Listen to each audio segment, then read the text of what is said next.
Good morning student. आज हम 12th class का 7 चैप्टर एक साम्राज्य की राजधानी विजयनगर ये हम पढ़ेंगे। और इस चैप्टर में हम जो है लगभग 14वीं सदी से 16वीं सदी तक पढ़ेंगे। और इस चैप्टर में हम ये पढ़ेंगे कि विजयनगर साम्राज्य कैसे स्थापित हुआ, उसका पतन कैसे हुआ, विजयनगर साम्राज्य की शासन व्यवस्था कैसी थी और उसकी स्थापत्य कला कैसी थी।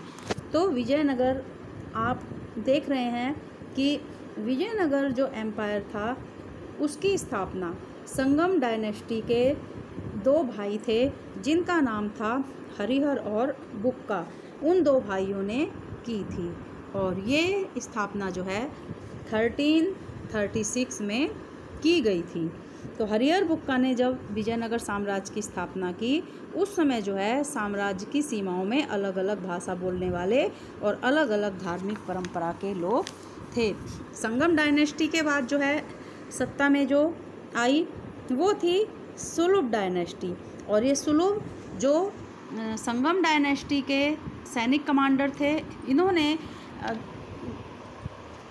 अपनी सत्ता जो है संगम डायनेस्टी के राजाओं से को हराकर जो है अपने हाथ में ले ली।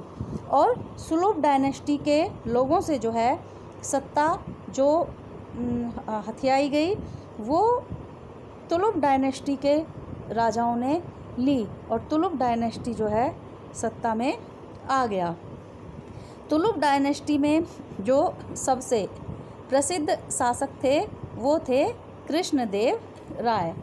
कृष्णदेव राय के समय में विजयनगर साम्राज्य का काफ़ी विस्तार हुआ और उन्होंने जो है अपनी सीमाओं को तुंगभद्रा और कृष्णा नदी के बीच का जो क्षेत्र है रायचूर दोआब वो हासिल कर लिया। उड़ीसा के शासकों को हराया, बीजापुर का जो सुल्तान था उसको पराजित किया और अपनी सीमाओं का और अपनी सामरिक शक्ति का जो है उन्होंने बहुत विस्तार किया। लेकिन हम ये नहीं कह सकते कि विजयनगर साम्राज्य में कृष्णदेव के समय में अशांति थी। उस समय में इतनी सीमाओं का विस्तार करने के बाद भी कृष्णदेव राय के समय में बहुत ही समृद्धि और शांति शासनकाल में थी। लेकिन 1529 में जब जो है कृष्णदेव राय की मृत्यु हो जाती है तो उनकी मृत्यु के पश्चात जो सत्ता थी वो थोड़ा जो है उसमें तनाव उत्पन्न होने लगा और उनके जो उत्तराधिकारी थे उनको बहुत सारी चुनौतियों का सामना करना पड़ा। और इसके बाद में जो है एक और डायनेस्टी अरविंदो डायनेस्टी सत्ता में आई और अरविंदो डायनेस्टी के समय में विजयनगर साम्राज्य में एक युद्ध लड़ा गया जिसको कहते हैं तालीकोटा का युद्ध। ये युद्ध जो है 1565 में जो है लड़ा गया था और उसमें जो है बीजापुर, अहमदनगर, गोलकुंडा तीनों जगह की सेनाएं संयुक्त रूप से लड़ रही थी और इन्होंने जो है विजयनगर पर आक्रमण किया और विजयनगर को पूरी तरह से जो है उजाड़ दिया। और इस तरह से जो है विजयनगर की सीमाएं जो हैं वो सिकुड़कर रह गईं और अरविंदो राजवंश जो है पेनुकोंडा और जो है चंद्रगिरी यानी कि तिरुपति के समीप में जो है वो सिमट कर रह गया। तो इस तरह से जो है विजयनगर साम्राज्य सत्ता में आया और धीरे धीरे उसने जो है आर्थिक समृद्धि की और उसके बाद जो है वो बहुत कमज़ोर पड़ गया और उसका अंत भी हुआ। तो आप मानचित्र में मैप में देख सकते हैं कि विजयनगर साम्राज्य की सीमाएं दक्षिण भारत में जो है कहाँ कहाँ तक फैली हुई थी। इसमें केरल, तमिलनाडु, कर्नाटका और ये जो है आंध्र प्रदेश और इसके बाद जो है थोड़ा सा और हिस्सा जो है तेलंगाना का भी जो है शामिल है। तो इन पर जो है अधिकार किया गया। तो ये बहुत विस्तृत सीमा जो है विजयनगर साम्राज्य की थी।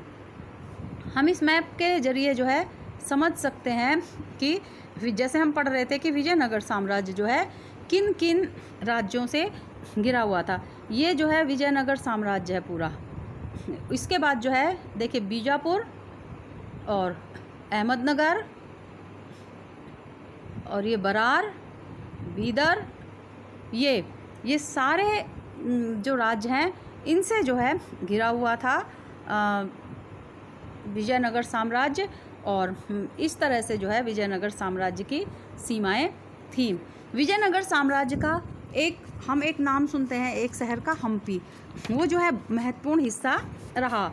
और हम्पी विजयनगर साम्राज्य का जो है, हम्पी में बहुत सारे अवशेष मिले हैं। और जो एक हम कह सकते हैं ईस्ट इंडिया कंपनी के अधिकारी थे कर्नल कॉलिंग मैकेंजी, उन्होंने इसका सर्वेक्षण किया और बहुत सारी जानकारी हासिल की। यहाँ से जो साक्ष्य मिले उनका मिलान जो है, जो विजयनगर साम्राज्य के समय में जो विदेशी यात्री आए थे और कन्नड़ में, तेलुगु में, तमिल भाषा में, संस्कृत भाषा में जो साहित्य मिला है उससे मिलान करके जो है ये पाया गया है कि हम्पी प्रमुख स्थान था इसका, जो कर्नाटका इसका विजयनगर साम्राज्य का, और ये जो है प्रमुख स्थान था। और यहाँ पे जो है बहुत सारे साक्ष्य मिले हुए हैं। बहुत सारे हम्पी में मंदिर भी हैं विजयनगर साम्राज्य के राजाओं के द्वारा बनाए गए। तो जो विजयनगर साम्राज्य के जो शासक थे वो क्या थे, वो अपने आप को जो है राय कहलाना पसंद करते थे। वो रॉय अपने नाम के साथ में रॉय लगाते थे। और इनकी जो स्थापत्य कला है, शासन व्यवस्था है, वो बहुत ही बेजोड़ थी। इनके पास जब इन्होंने इतना बड़ा साम्राज्य स्थापित किया तो इनकी युद्ध कला भी जो है बहुत प्रभावशाली थी। और अश्व सेना पर वो जो है, यानी घोड़ों की सेना जो थी, उस पे आधारित थी।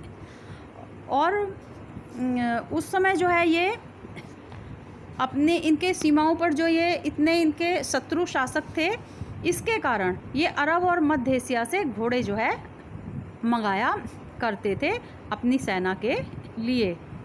और इसके बाद जो है, जो व्यापारियों के जो व्यापार होता था घोड़ों का, तो अरब व्यापारियों के द्वारा होता था। और जो स्थानीय व्यापारियों के जो स्थानीय समूह थे, उन्हें जो है कुदिरई या चेट्टी कहा जाता था। चेट्टी का मतलब है घोड़ों के व्यापारी। और इस तरह से जो है, जो घोड़े थे या घुड़सवारी सेना थी, उसको विशेष महत्व दिया गया था। और इसके बाद जो विजयनगर साम्राज्य है, वो कुछ चीज़ें निर्यात करने के लिए भी प्रसिद्ध था, जैसे मसाले हैं, कपड़ा था, रत्न थे। उनके बाज़ार इन चीज़ों के लिए जो है बहुत प्रसिद्ध थे। यहाँ की जनता जो है बहुत समृद्ध थी। और वो जो है बहुत सारी ऐसी चीज़ें जो है विदेशों से मंगाती थी जो बहुत महंगी होती थी। और बहुत सारे रत्न आभूषण भी जो है का आदान प्रदान भी हुआ करता था। तो विजयनगर साम्राज्य जो है एक शक्तिशाली साम्राज्य रहा। और उसके समय में जो है बहुत ज़्यादा जो है समृद्धि रही। इसके बाद जो है, जो ऐसा नहीं है कि अपने जो ये अहमदनगर, बीदर, बरार यहाँ के जो शासक थे गोलकुंडा, इनसे उनकी जो है हमेशा लड़ाई ही रही। इनके साथ में कई बार जो है अच्छे संबंध भी देखे गए। और जो सेना जो होती थी उसको बहुत महत्व दिया जाता था। किलों पर नियंत्रण रखती थी सेना। और जो प्रमुख होता था उसको जो है नायक कहा जाता था। और ये जो है तेलुगु या कन्नड़ भाषा में इसको जो है बोला जाता था, इस शब्द को का प्रचलन था।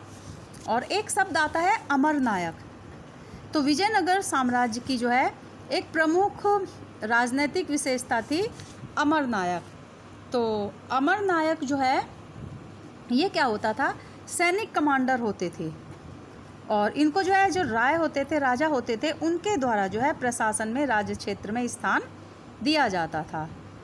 ये किसानों से, जो शिल्पकर्मी होते थे या व्यापारी होते थे, उनसे क्या है, भू राजस्व और जो है कर वसूलते थे।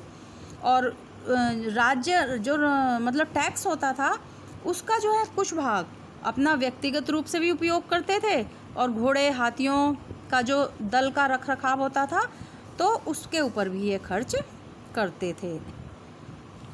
और इसके बाद जो है, जो टैक्स होता था, उसका जो है कुछ भाग मंदिरों और सिंचाई के जो साधन हैं, इसके ऊपर भी जो है खर्च किया जाता था। और तो एक तरह से हम कह सकते हैं कि टैक्स जो है वहाँ पर प्रमुख, एक तरह से प्रमुख था। राज्य की आय का स्रोत जो टैक्स लिए जाते थे, लेकिन राजा जो है अपनी राज्य की उन्नति के लिए टैक्स का जो है सदुपयोग करते थे।